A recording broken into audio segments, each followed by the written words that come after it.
Boa noite, irmãos. Deus abençoe a igreja.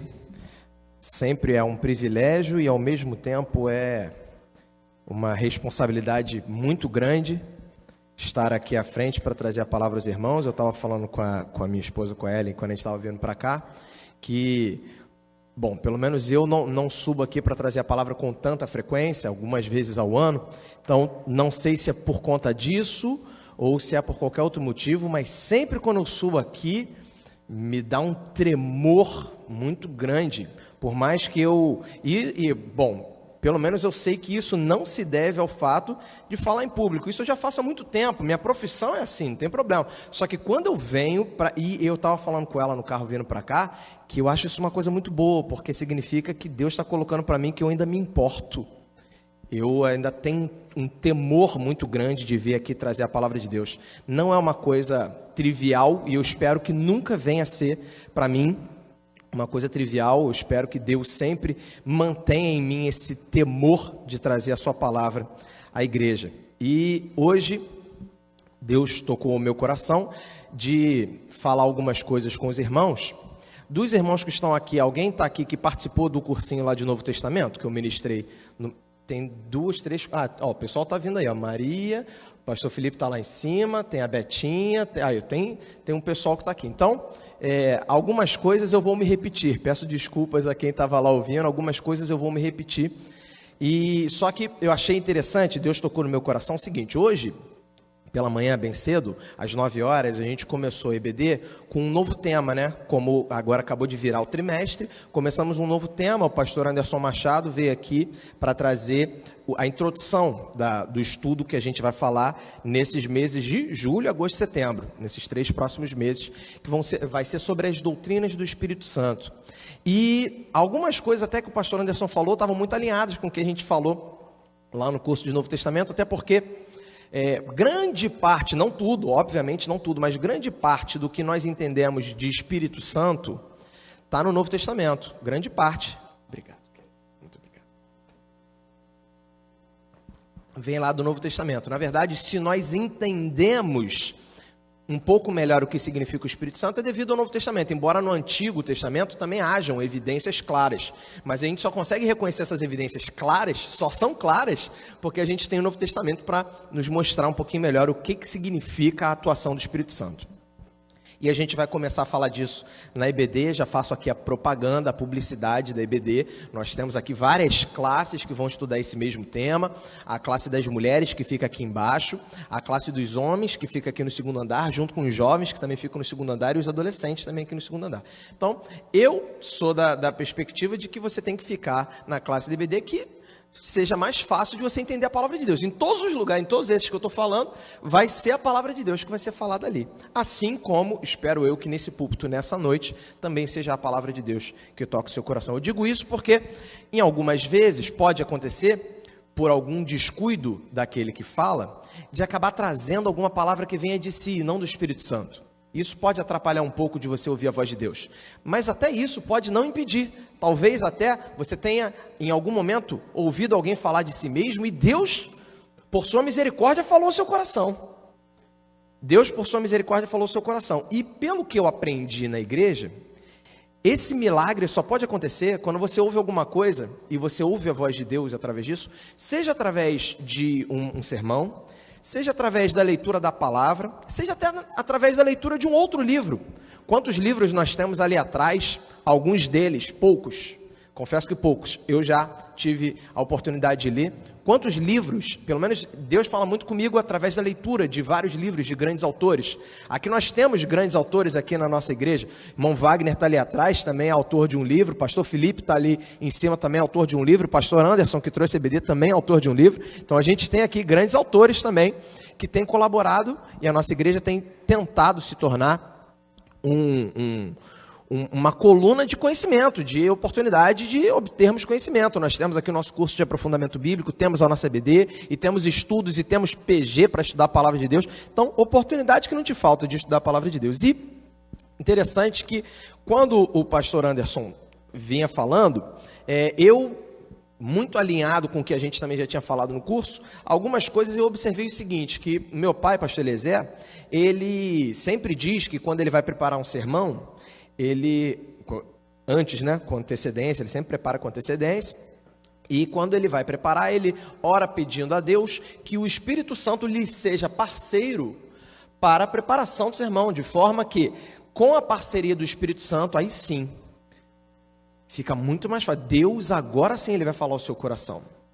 Eu tenho para mim que se não houvesse o Espírito Santo, sem a figura do Espírito Santo, você pode ler, inclusive, textos bíblicos e aquilo ali ser letras vazias. É possível. Eu acho que isso é possível. Eu conheço muitas pessoas que já leram até a Bíblia inteira e não permitiram que Deus falasse ao seu coração porque não tiveram consigo a atuação do Espírito Santo.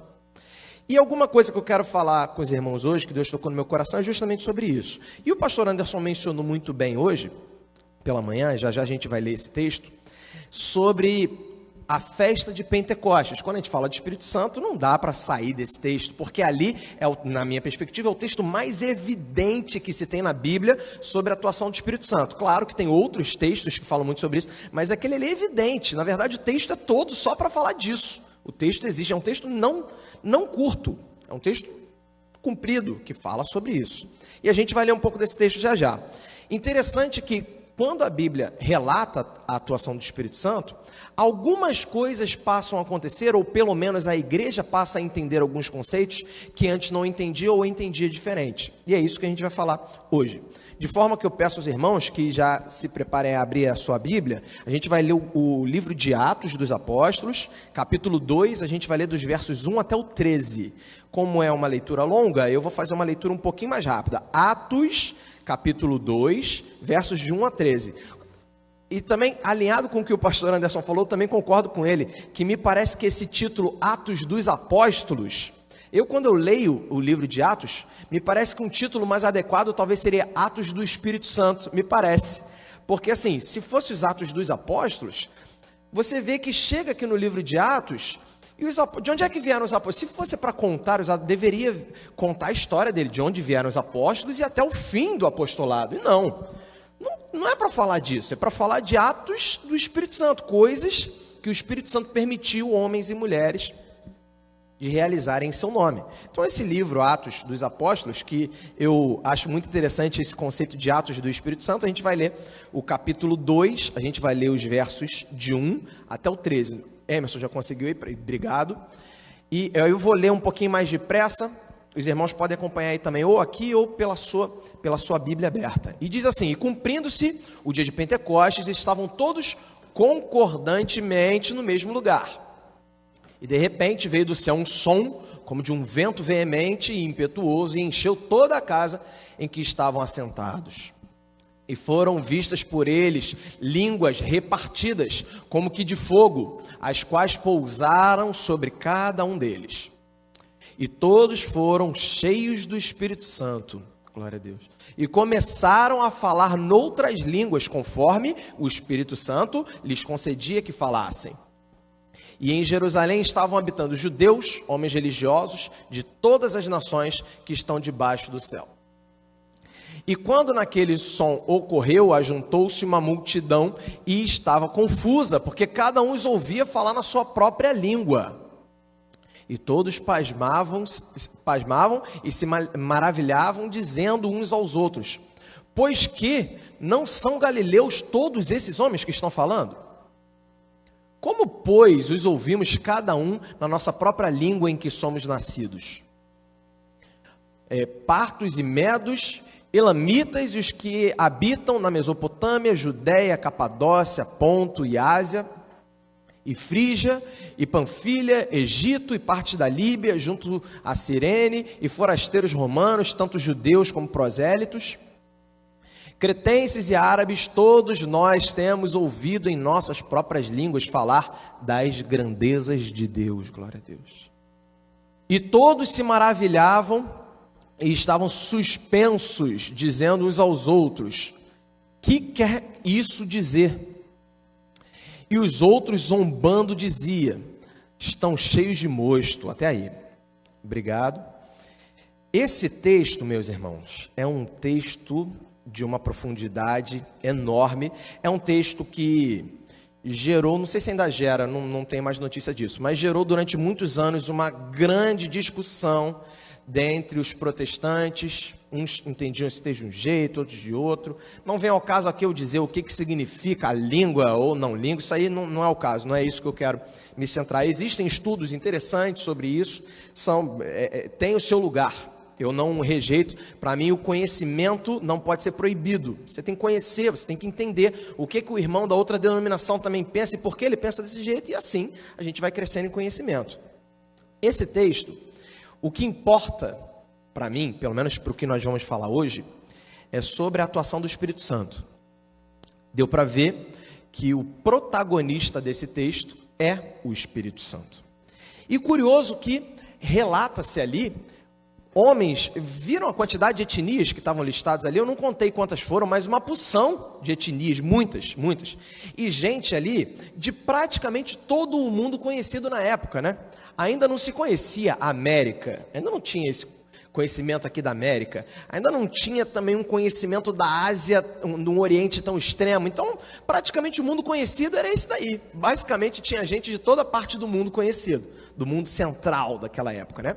E esse período é um período muito interessante. Lá no curso de Novo Testamento, a gente estudou a cronologia dos escritos. Claro que, eu até mencionei isso, que ninguém tem certeza de qual texto foi escrito primeiro. Tem algumas evidências ao longo da história, mas isso também não vem ao caso. Mas, se você olhar as cronologias mais prováveis, vocês vão perceber que alguns textos escritos em algum momento da história, por exemplo, de Tiago, que possivelmente foi o primeiro texto escrito do Novo Testamento, possivelmente, não se sabe ao certo, você vê que Tiago não se preocupa muito em falar de apostatar da fé. Ele não menciona tanto assim. Ele fala muito da atuação diária do cristão, o que você tem que fazer dia a dia, ajudar as pessoas.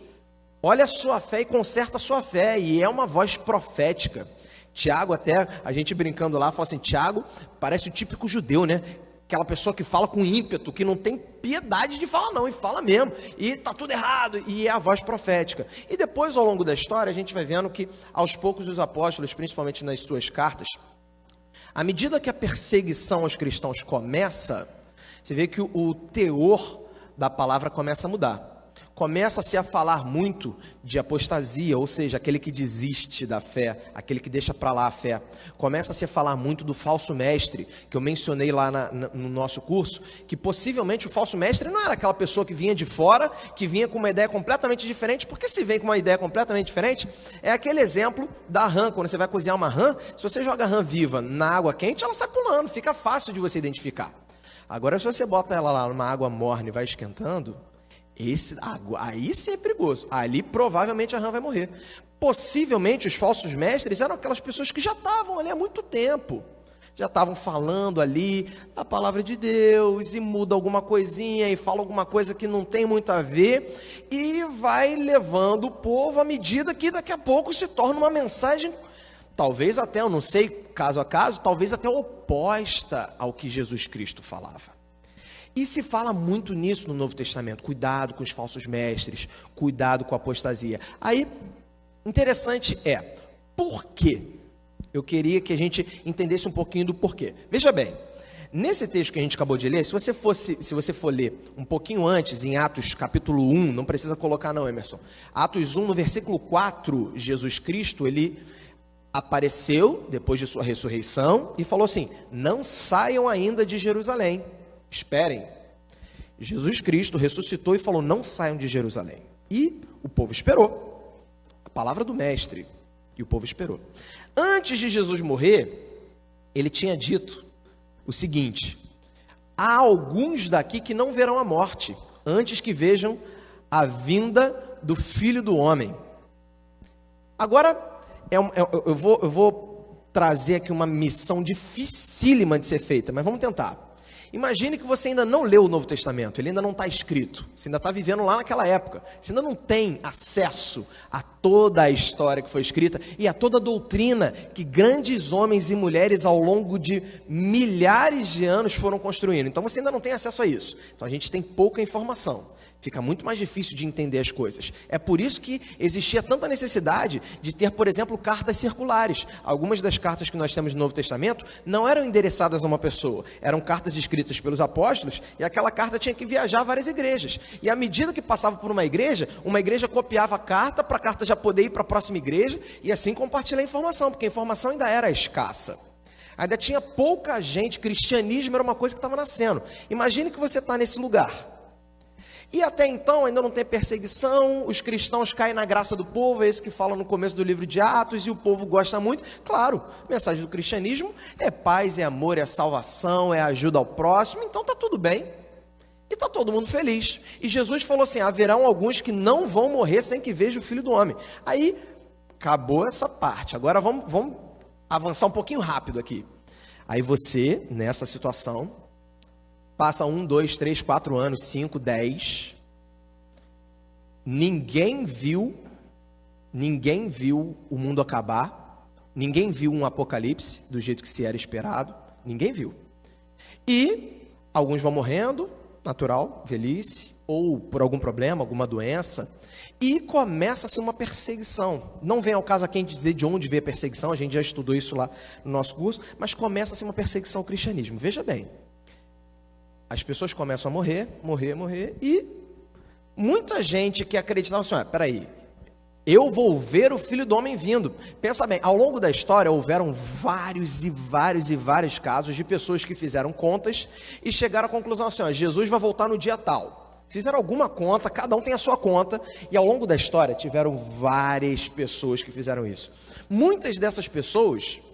Inclusive, nesse tempo aqui, venderam tudo que tinham e iam viver dentro da igreja, claro. Se você tivesse certeza total que Jesus ia voltar daqui a, 6 meses, você ainda ia trabalhar, estudar? Não, porque eu quero uma vida melhor, porque eu quero uma aposentadoria. Você ia pensar nessas coisas? Não faz sentido. Então você começa a deixar de lado a sua vida terrena e se volta exclusivamente para a sua fé. E vai passando um tempo e nada acontece. Quando a gente estudou lá, a gente estudou um termo que caracteriza isso, a parousia. Parousia é um termo em grego que é justamente o que representa essa segunda vinda de Jesus. É o que nós esperamos, é o que nós aguardamos. Aí a parousia, ela se tornou tardia, ou seja, está demorando muito. E o que o povo faz? Começa a apostatar. Lembra que eu falei desse termo ainda agora? Ou seja, desistir da fé. Porque eu tinha fé de que Jesus ia voltar mês que vem, e não voltou, e tá bom, vou esperar mais um pouquinho, mais um mês, mais 3 meses, e nada, mais um ano, e nada. E as pessoas começam a desistir. Curioso que Jesus tinha falado, fiquem em Jerusalém. E quando aconteceu esse evento que nós lemos, que foi a festa de Pentecostes, eu tenho uma leitura pessoal desse texto, como eu sei também que o pastor Eliezer também pensa dessa forma, porque ele já trouxe um sermão sobre isso aqui, que me parece que esse evento não era exatamente um evento que pessoas aprendiam a falar a língua dos anjos. Me parece que não é isso. Pode ser que seja e eu esteja enganado, mas me parece que não é. Sabe por quê? Porque o texto diz que cada um, e relata, e a gente viu quantas etnias estavam lá, e cada um entendia no seu próprio idioma, certo? Não foi isso que a gente leu? O que eu quero trazer para os irmãos? Veja bem, vê se os irmãos estão de acordo comigo. Ali, Jesus Cristo, ao derramar o Espírito Santo, ao pedir para o povo para esperar, ali chegou a capacitação para ser entendido. Ali começou a capacitação para ser entendido. Ou seja, aquele momento, o povo até então, aquele povo que estava lá esperando Jesus, que estava tudo bem, eles esperaram. Quem sou eu para falar? Ainda não sei falar. A partir desse momento, o Espírito Santo desceu e todo mundo entendia o que era falado. A partir daquele momento, Jesus estava mostrando para o povo o seguinte: a partir de agora vocês estão capacitados para serem entendidos por todos. Por que isso é interessante? Porque hoje de manhã o pastor Eliezer trazendo aqui a palavra, ele mencionou uma coisa que aconteceu durante muito tempo nas igrejas. Alguém se convertia e com amor ao evangelho, à própria experiência que tinha passado, com esse amor latente no coração, queria mais divulgar o que acabou de passar. Eu quero contar para todo mundo, eu quero que todo mundo passe por alguma coisa parecida comigo, essa mudança de vida que eu passei. E a igreja, em determinado momento, segurou, travou muito esse pessoal, falando assim, não, calma, você tem que se preparar, você tem que se preparar, você tem que estudar, você tem que ouvir, fica sentado aí. E a pessoa fica sentada e fica estudando e fica aprendendo, ok, isso é maravilhoso, eu acho que isso é uma das coisas mais importantes, como eu falei aqui no início do sermão. A nossa igreja tem tentado oferecer conhecimento, porque conhecimento é muito importante para o cristão. E, beleza, fica esperando, fica aprendendo, e chega um ponto que já aprendeu, já estudou, e daqui a pouco aquele amor, aquela coisa irrefreável que você tinha no coração, aquilo ali vai adormecendo, e as coisas da vida, do mundo, da vida natural, começam a tomar o lugar, e daqui a pouco você está cheio de conhecimento, mas já não tem mais vigor nenhum para falar, para divulgar, para defender, e daqui a pouco a igreja vai murchando, cheia de conhecimento, mas vai murchando da vontade de divulgar o evangelho. E aqui era justamente Jesus estava falando o seguinte, ainda não estão prontos para falar, para serem entendidos por todos? A partir de agora estão. Vai falar, porque agora você pode falar para o mundo inteiro, que o mundo inteiro vai te ouvir, o mundo inteiro vai te entender. Aí você pensa o seguinte, imagine agora, lembra que eu pedi para você imaginar que você estivesse lá nessa situação? Que você ainda não tem o evangelho, você ainda está aprendendo, ainda não tem nada escrito para você, ainda não tem doutrinas, ainda não tem nada disso, está tudo nascendo. Aí você passa por uma experiência dessa, você está aqui, ó. Imagine você, agora tenta imaginar, eu sei que é difícil, mas tenta imaginar que você está lá e você viu, testemunhou tudo isso acontecendo. Acabou essa situação, o que você vai fazer? Você vai continuar lá, compartilhando e maravilhado e... Nossa, você lembra o que aconteceu ontem? Lembra o que aconteceu o mês passado, ano passado? Olha isso, até hoje ainda estou usufruindo daquela maravilha. Você lembra como é que foi aquela festa que a gente estava reunido? E você quer continuar compartilhando com quem estava lá junto contigo. E você continua lá, aí ó, que maravilha. E o povo se deliciando com aquilo. E daqui a pouco o povo, e passa tempo, e o povo continuou lá. Aos poucos foi morrendo, e o povo não saiu para pregar, embora agora estivesse capacitado. O povo não saiu para pregar. O que precisou acontecer para o povo sair para pregar? A perseguição. O que a gente depois chama de diáspora, que é justamente o momento em que o povo é uma das diásporas que nós lemos na Bíblia. É quando o povo acaba se espalhando. O povo teve que se espalhar. Perseguição acontecendo. E curioso que quando a gente fala de perseguição, se você for ler bem na Bíblia, nós temos que nos alegrar pela perseguição, não é isso que diz a palavra? O próprio Jesus, em dado momento, quando ele estava ensinando e ele soube que os guardas estavam ali para prendê-lo, ele sai fora. Nem sempre você fala assim, eu estou sendo perseguido, então vem aqui, pode me matar. Não, tem momentos que você tem que sair fora para continuar a sua missão. Paulo fugiu algumas vezes, porque ele tinha ainda uma missão a ser cumprida, não estava no momento dele ser perseguido, dele ser açoitado, dele ser martirizado, ainda não estava naquele momento. Nem sempre você tem que falar, porque qual é o problema? Eu estava conversando isso com meu irmão Tiago, ele estudou muito essa parte da perseguição cristã, ele é um grande defensor dessa ideia da perseguição cristã, e qual é o problema? A gente tem dois extremos, um extremo é quando a gente vê qualquer coisinha, qualquer vírgulazinha, de qualquer pessoa, qualquer movimento político, que você acha que aquilo ali vai fazer mal ao cristianismo. Tem gente que, nos dois extremos, tem gente que recorre à política, não vamos aqui para algum político que nos defenda, que olhe por nós, que cesse com toda a perseguição. A perseguição talvez ainda nem começou, talvez foi só um esboço, uma pessoa falou assim, vamos parar com o cristianismo, aí você já fica nervoso e recorre à política. E tem gente que já faz o contrário. Começou a perseguição, fala assim, eu quero mais ser perseguido mesmo, vem, persegue aqui. Tem momentos e momentos. O próprio Jesus mostrou isso com a sua vida. Ele nem falou sobre isso. Ele falou que a gente tem que se alegrar quando for perseguido por causa do evangelho. Foi o que o pastor Elisa hoje de manhã mencionou. Às vezes você é um profissional péssimo, preguiçoso, falta pra caramba, chega atrasado o tempo inteiro. Aí chega aí o seu chefe, alguém fala assim, se continuar assim vou te demitir. Aí você fala assim, estou sendo perseguido porque o meu chefe ele é de outra religião, então eu estou sendo perseguido. Calma aí, né? Uma coisa, outra coisa. Vamos lá.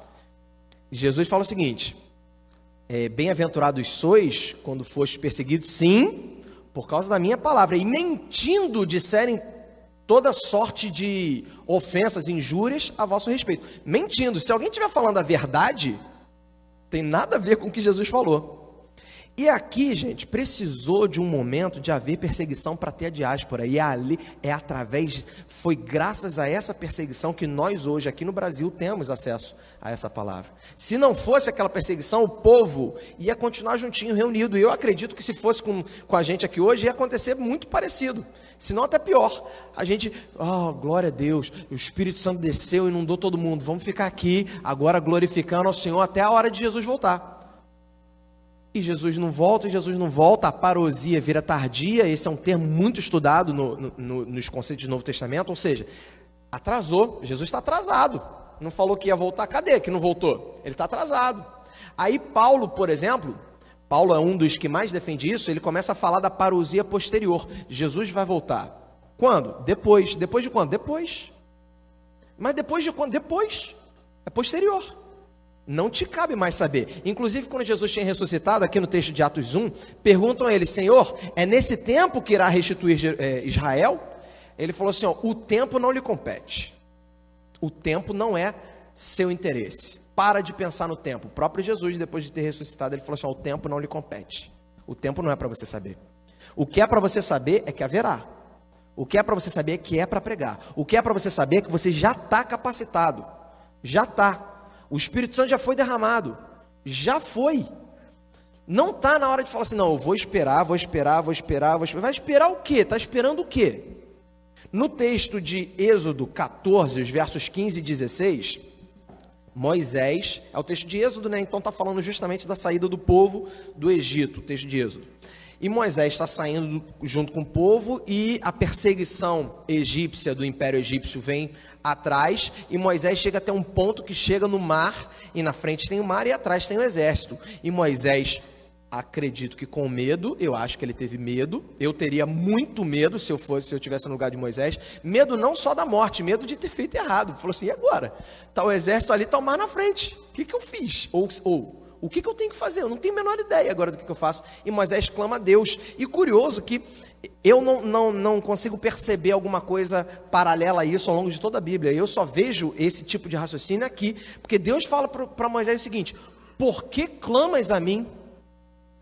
Por que você está clamando? Por que você está me chamando, clamando? Por que está me chamando? Não está na hora de me chamar. Isso é esquisito, né? Porque ao longo de toda a Bíblia me parece que esse tipo de conceito não se repete. Se repete, é delicadamente, alguma coisa assim, mais subjetiva. Aqui Deus falou assim, por que está me chamando? Diga ao povo de Israel que marche, toma a tua vara e usa a tua vara que o mar vai se abrir. Essa segunda parte está no versículo 16 de Êxodo 14. E Moisés faz o que Deus tinha falado, ou seja, chega de ficar pensando, não, peraí, primeiro deixa eu fazer, antes de eu pregar, antes de eu fazer, antes de eu agir, primeiro deixa eu esperar, deixa eu aprender, deixa eu me preparar. Deus está falando o seguinte, já foi, esse tempo já foi. Tem tempo para tudo. Você vai continuar se preparando a vida inteira, mas isso não pode ser um impeditivo para você tomar atitude na sua vida. A preparação não lhe pode ser um impeditivo. A preparação tem que concorrer junto. Tem que correr junto. Concorrer é isso. Correr junto. A preparação tem que correr junto com a sua ação. Vai fazer enquanto isso se prepara. Para de ficar esperando, está esperando o quê? Aí a vida passa, o tempo passa, as oportunidades passam e você ainda está esperando. O povo continua esperando, mesmo depois daquela maravilha de ser entendido por todos. Imagine se você conseguisse receber uma unção do Espírito Santo, que absolutamente todas as pessoas conseguissem entender tudo que você fala. Por que eu estou dizendo isso? Porque hoje eu vejo muito isso em rede social, mas isso também na vida pessoal, na vida real, isso também acontece muito. O cristão, para falar para alguém que não é cristão sobre o evangelho, fala assim, não, você tem que entregar sua vida a Jesus, porque Jesus te ama e Jesus vai te salvar. E quem não é cristão, quem não é iniciado na nossa fé, quem não sabe das coisas, está entendendo nada. Como assim, Jesus me ia salvar do quê? E você não explica, você só fala isso aí, Jesus te ama, vai te salvar, amém. E vira as costas e vai embora. Você não explica mais nada. E a pessoa fala assim, entendi nada. Hoje em dia, no Rio de Janeiro, cidade do Rio de Janeiro, quem é o ser humano que anda por aqui, que nunca ouviu a palavra de nenhuma igreja, Quem é que nunca ouviu nada, nem sabe o que significa Jesus? Se eu tivesse aqui um auditório lotado de pessoas que não frequentam igreja nenhuma, que nunca tomaram uma decisão, e eu perguntasse assim, quem tem Jesus no coração? Muito provavelmente todo mundo ia levantar a mão. Se não for do contra, se a pessoa não for do contra, se não, sou ateu, vou contra, sou da religião tal, não gosto de crente. Se não for do contra, provavelmente todo mundo vai dizer, eu tenho Jesus no coração. Por quê? Porque a gente não está mais fazendo muita questão de ser entendido. A gente faz questão de falar, mas a gente não faz muita questão de ser entendido. A gente não para pensar do lado de lá. Será que estão te entendendo? Aqui Jesus estava falando, eu vou derramar o meu Espírito Santo, fiquem em Jerusalém, e derramou. E a partir de agora o povo é para ser entendido, ou seja, está na hora, acabou o tempo da preparação, você já vai ser entendido. Beleza, doutrina, quer saber como é que funciona vida após morte, quer saber como é que funciona, como que tem que estar dentro da igreja, ok, a gente vai ensinando isso aí depois, isso aí a gente vai ver, não vamos deixar isso para lá não, isso faz parte, mas está na hora de sair para falar, está na hora de pregar, está na hora de divulgar. Jesus mandou ficar em Jerusalém até aqui, só que o povo, a partir daqui, ainda continuou preso. Eu tenho dentro da Bíblia, eu tenho um saco ainda de dúvidas que eu carrego comigo, algumas coisas que eu ainda estudo bastante para tentar entender, e algumas coisas eu entendo, daqui a pouco, uns anos depois, eu ouço um pastor falando, ou então faço um estudo diferente, e eu vejo assim, não tinha entendido. Algumas coisas são assim. Um exemplo bem simples é lá em 2 Reis, capítulo 5, que fala da história de Naamã, né? Basicamente de Naamã. E chega lá no acho que é o verso 9, por aí, 10, até o 15, por ali, não tenho certeza, é por ali. É quando Naamã chega até Eliseu, que era o profeta. Aí a história não vem ao caso, não vou mencionar tudo, mas Naamã estava com lepra e ficou sabendo que havia profeta em Jerusalém, e em Jerusalém, é isso aí, ó, veio, pois, Naamã com seus cavalos e com seu carro e parou à porta da casa de Eliseu. 10. Então, exatamente, versículo 10. Então Eliseu lhe mandou um mensageiro dizendo, vai e lava-te 7 vezes no Jordão, e a tua carne será curada e ficarás purificado. Aí você pergunta assim, qual é a dúvida que tem? Era só até o 10 mesmo, tá ótimo. Qual é a dúvida que tem nesse texto? Eu tenho uma dúvida do seguinte, ali não é o profeta do Senhor? Quando Naamã chegou até Eliseu, será que Eliseu fez um momento de oração e falou assim, Senhor, o que eu digo para ele?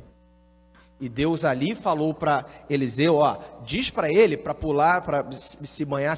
Ou será que o profeta já era tão íntimo de Deus, que quando ele ficou sabendo que já estava vendo alguém, já fala para ele isso, é para fazer isso, e Deus cumpriu a palavra do profeta, porque o profeta e Deus estavam em concordância. Eu não sei o que aconteceu ali, porque só fala como que Eliseu deu a mensagem, como que ele recebeu de Deus, eu não sei. Se foi assim, ele orando, meditou, parou um tempo, foi ler a escritura, será que ele precisou disso? Ou será que ele já estava tão íntimo de, será que a vida dele constante, como um profeta do Senhor, ele já estava tão próximo de Deus, que quando Naamã chegou lá, ele já sabia até o que falar, não precisou consultar, não precisou de, eu não sei, honestamente eu não sei.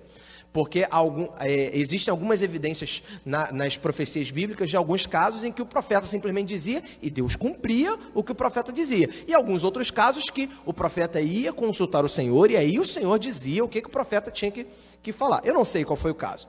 Mas interessante ali eu não sei, será que houve um momento de Eliseu falou assim, não, agora pede para Naamã esperar que eu preciso ter um a sós com Deus e eu vou orar e vou meditar? Ou será que Naamã já tinha uma vida tão íntima de Deus, mas tão íntima, que quando as coisas acontecem, sabe aquela pessoa que você gosta de estar perto, porque ela é muito sábia? Acontece alguma coisa, um imprevisto na sua vida, e a pessoa imediatamente já tem alguma coisa para te dizer, uma resposta?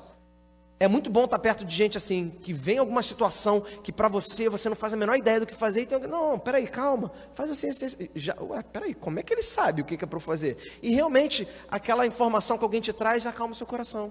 Uma pessoa tão sábia, não sei se vocês conhecem alguém assim, é muito bom ter pessoas assim perto de você. Por quê? Pessoas que já têm uma sabedoria, já têm um contato com Deus tão íntimo, que Deus já lhe fala ao coração constantemente. Isso está na cara que vem de Deus. Sabe como é que eu digo isso para você? Esse eu anotei.